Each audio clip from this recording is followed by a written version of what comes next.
adventure here. Headed to work, 5:11 a.m. This is my Monday morning inspirational talk. Well, this will be a tale of something that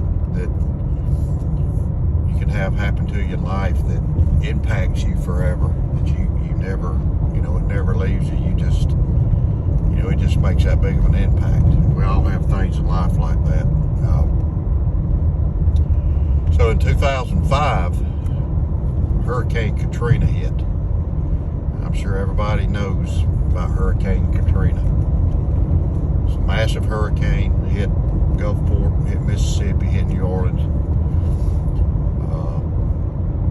So me working for a power company, we were deployed. We were deployed to Mississippi, and so it was a lot of us, and we were down there probably for close to a month working, trying to restore power.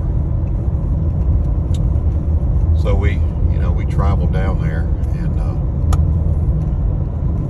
so I had a guy ask me when I got down there. He called me and he asked me, he says, "What does it look like?" He said,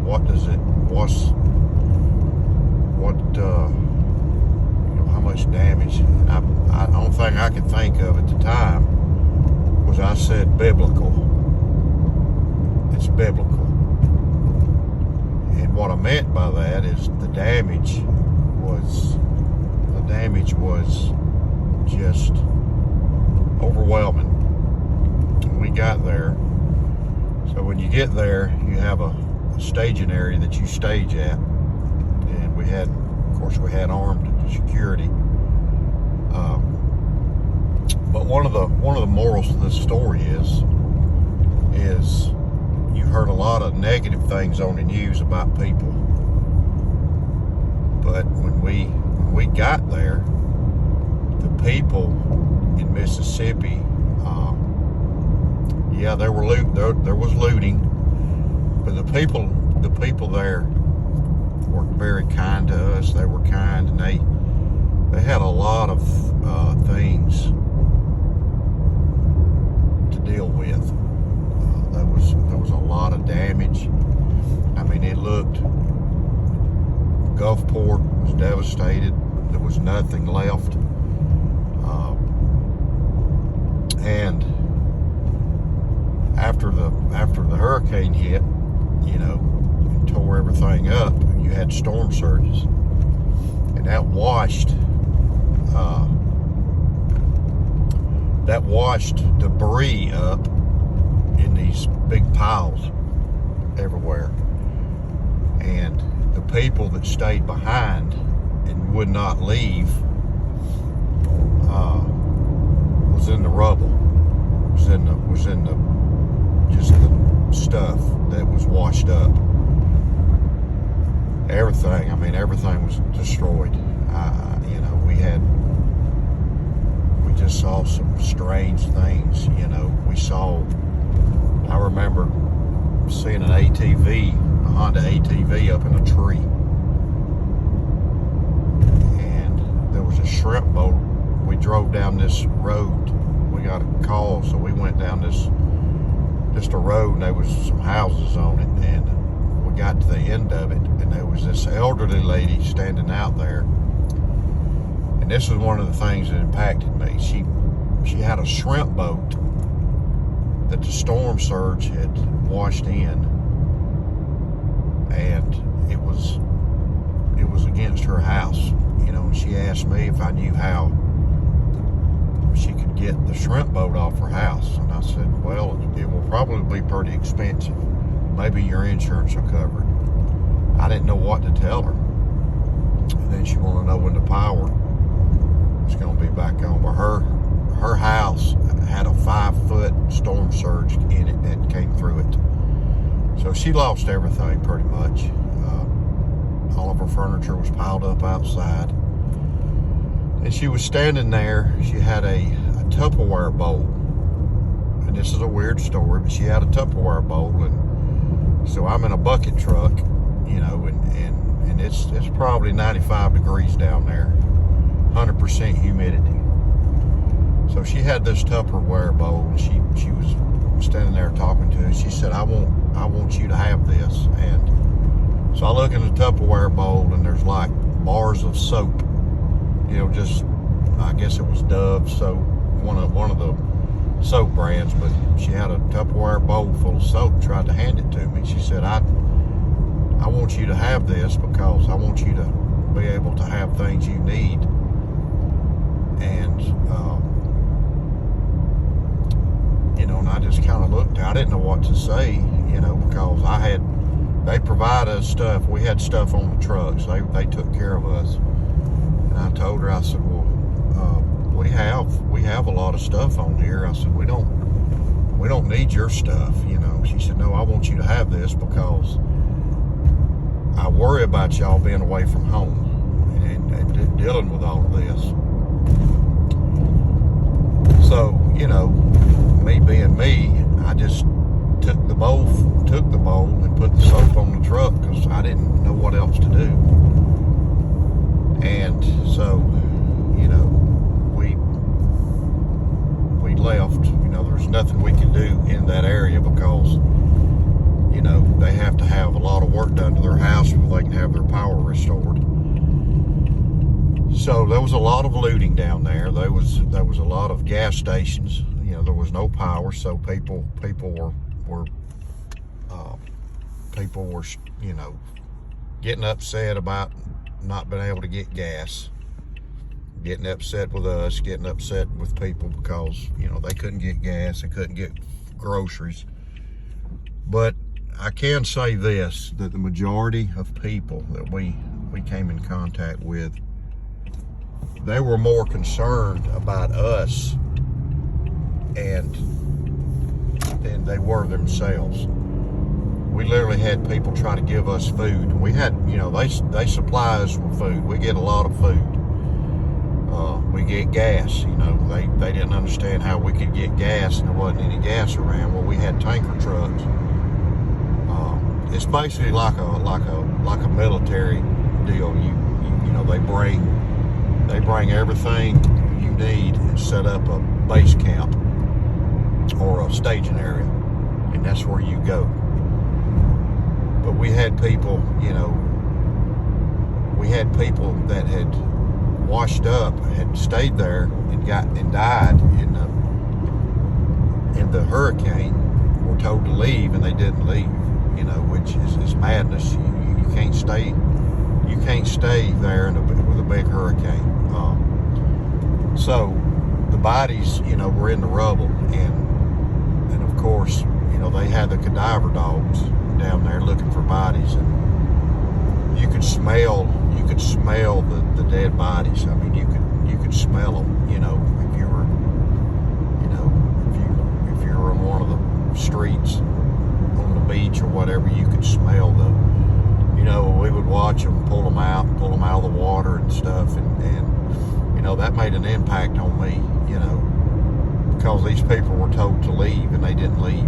They didn't want to leave their homes, and I understand that. I do understand that, but Category 4 or 5 hurricanes, nothing to play with, so that was one of the things that really impacted me. But the kindness of the people. We would pull up in the neighborhood to try to put their lights back on, and we would have snacks. They provided us with snacks and food. We had plenty to eat, plenty to drink with us every day. But we would have people that didn't have their lights on, and they were like barbecue, and they were like, they were just turning something bad into something good. And so they would try to feed us. These people didn't have any power, their house was messed up, tore up, trees everywhere, and they didn't have any power. The cars flipped over or whatever. And so they would try to feed us, and it was really a thing that really impacted me, because I saw these people that were worse off than me, I'm getting paid. I'm getting paid good money. I'm being taken care of.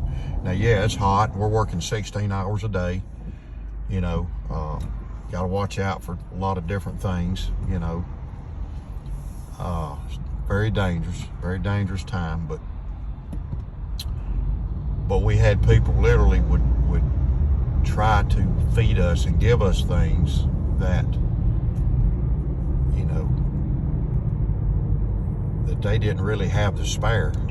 And we went in all kind of different places. We went into low-income neighborhoods. We went into different neighborhoods, and it didn't matter which neighborhood we went in. All of the people were kind to us and worried about us, and so we didn't have anybody get hostile toward us as far as their lights being off.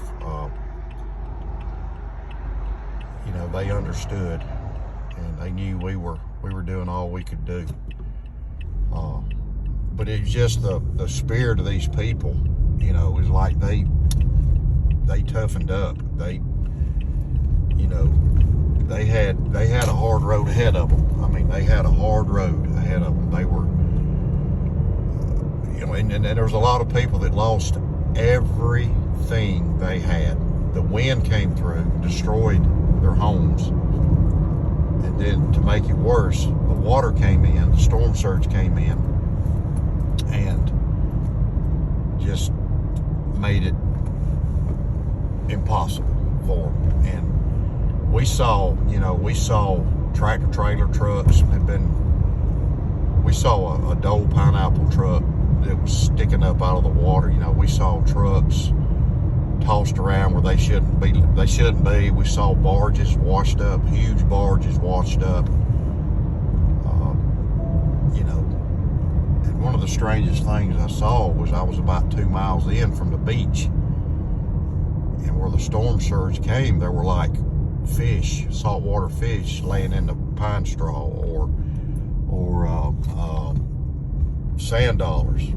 I even found a starfish. One of the guys down there that lived down there told me when he was standing by his house when that storm surge hit, his dog started barking, and he heard this noise, and then he saw some deer come running out of the woods and ran through his yard. So they got up, and they could hear it, and they got up in the attic, which that's not a good thing to do, to get up in the attic, but they got up in the attic, and they had about 5 foot of water come through their house. So when that happens, you got to replace all the sheetrock. You got to replace all the wiring. So it's an expense.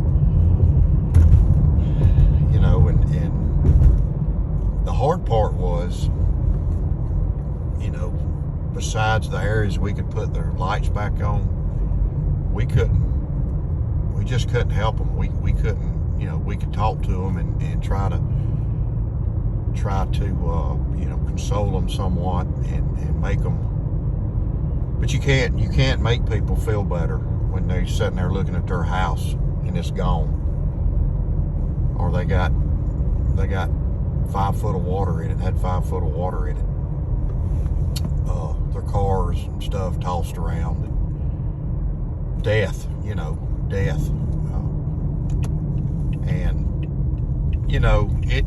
That was the thing. That was one of the. And I've been on a lot of hurricanes through my career. Lots of hurricanes. I've been, all through the southeast. I've been as far up as New York and Connecticut. Been out, just a lot of hurricanes. And everybody knows the Gulf Coast gets hammered with hurricanes. And been on a lot of tornadoes, and stuff, and seen a lot of stuff, seen a lot of things. But what I've always saw was people's fortitude. Americans aren't as soft as they're made out to be by the media. When a 70-something-year-old lady is standing by her house with a shrimp boat leaning on it, and she can get up enough love and kindness to give you probably one of the only things she had left was a Tupperware bowl with soap, a bar of soap in it, because excuse me, she was worried about me and my crew guy. She was more worried about us than she was herself. And so when people can get that much fortitude, have that much fortitude in them, you know, it tells you a lot. Now that's a generational thing. That's a generational thing. I don't know how the 20-year-olds now would handle it, you know. But you know, maybe I think my generation would handle it good. You know, yeah, it's hard.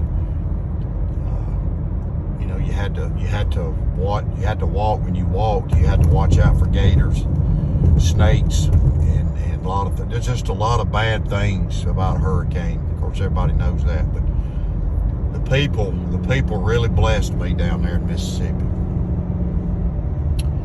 We stopped by Moss Point in Moss Point, Mississippi, on the way to Gulfport, and you know, you have to sleep. When you're on a hurricane, you have to sleep in some weird places. You know, you don't have the best accommodations. So they put us in a hotel, and the hotel didn't have lights, didn't have power, and you know, it had some water in it. So we basically just went up there and just laid on the bed, you know, with our clothes on, just to get some sleep, and got up the next morning. You know, I've stayed in buses. I've slept on a bus, slept in a tent, you know, slept in the truck, slept in pickup trucks many times, you know, just try to make the best out of it. And you know, but even though I'm sleeping in a truck for a long time and down there for close to a month, depends on the hurricane, I still look at the people that's going through it, that's lost their things and are going through that, and the least I can do is sleep in a pickup truck or give them my food. We would give people our food. We had food on the trucks, so we would get extra food, and when they had snacks, you know, they had candy bars and stuff like that. So we would get extra stuff, extra drinks, Gatorade, water. We'd get cases of it, and we would give it out to people. You know, we would keep enough for us, because we did have to drink water because it was so hot down there. But you know, the moral of this story, I guess, is you know, people will surprise you with their kindness. They'll surprise you with their fortitude and their attitudes, you know, in times like that, which you're not expecting it. You're just not expecting people to be that way when they've lost everything. And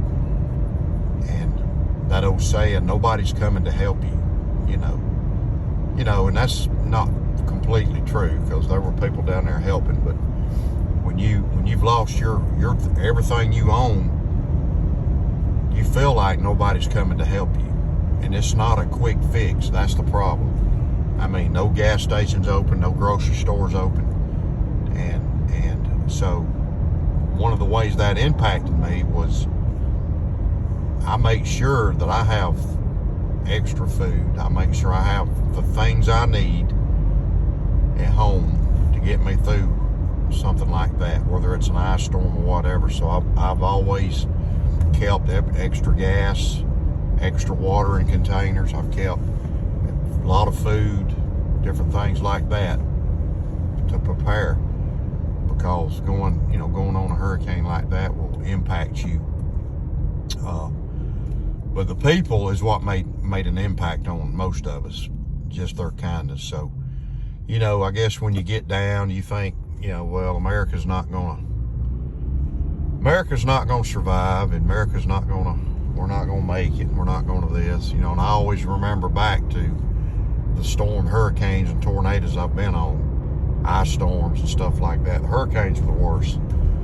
But I always remember those people. And I'm gonna do a hurricane story from time to time or my experiences, because I've been on so many of them. They're all different, and each one of them has a tale that is different, but it impacted me. It just impacted my life, and it involved people. So this one was Hurricane Katrina, and like I said, it impacted me. It kind of changed my outlook on people in life. So anyways, the moral of the story is there's still a lot of good people in this country. There's people that are good people, and we're not as soft as the media makes us out to be. We're not as, I still think there's a lot of rugged individualists out there that rise up, because I've seen it. A lot of kindness, a lot of goodness in people. So remember that. I get a little emotional talking about this stuff. It's just something I kind of wanted to share. It is just a thing that, just my career in the power industry over the years, just a lot of things impacted me. So this is one of them. But God bless you. Hope y'all have a great week. And, remember one thing: a lazy man carries a dull knife. Of course, a hard-working man might have a dull knife too. I saw that guy left a comment. A hard-working man might have a dull knife because he's using his knife a lot. But no matter what, keep your blade sharp. And you be sharp. God bless you. Y'all have a great week.